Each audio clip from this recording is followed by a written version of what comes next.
Brooklyn Independent Television.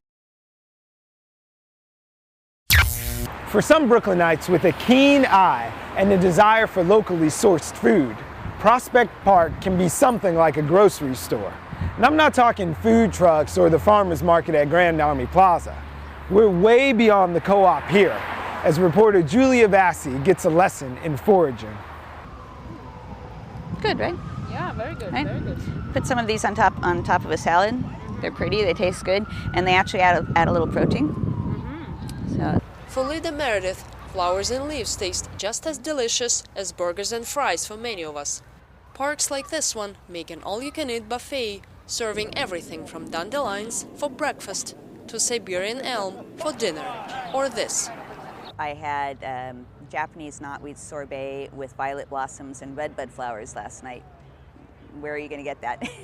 You've got just these cool ingredients to play with. This is called foraging. It means picking wild edible plants and mushrooms, which are in abundance, above our heads and under our feet. Mustard. Right, this is Alliaria petiolata, and it's an invasive European plant. It's kind of taking over the park.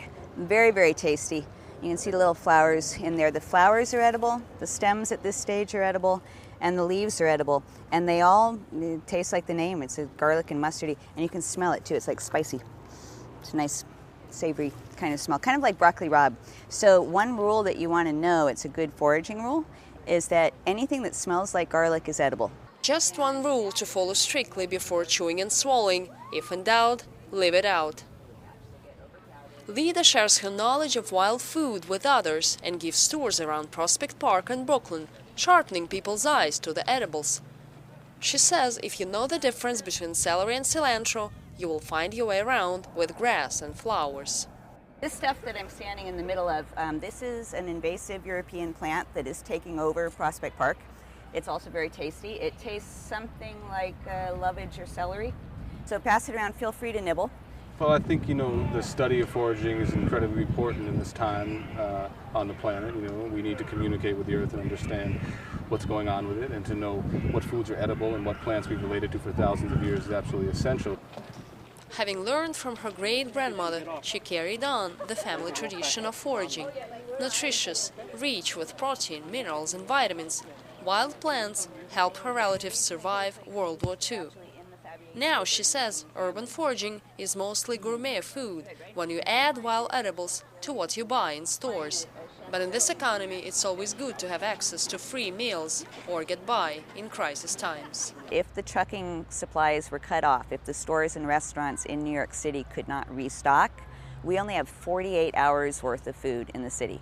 That's it, 48 hours worth of food. And it makes about a half. Leda published a cookbook with plenty of forage recipes.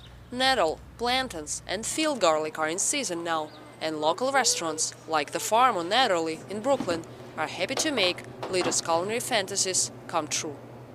You can see the little stain that you have on that if you look close.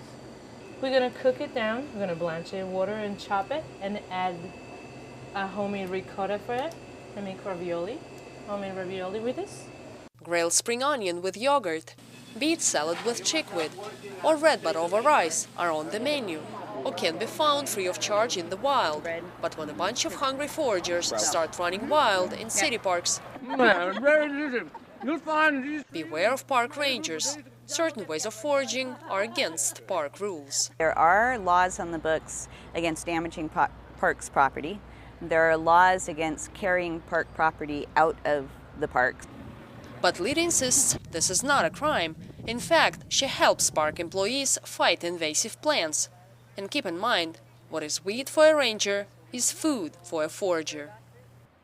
For Brooklyn Review, this is Julia Vassie. Watch this and other Brooklyn Independent Television episodes online at breakartsmedia.org/BIT.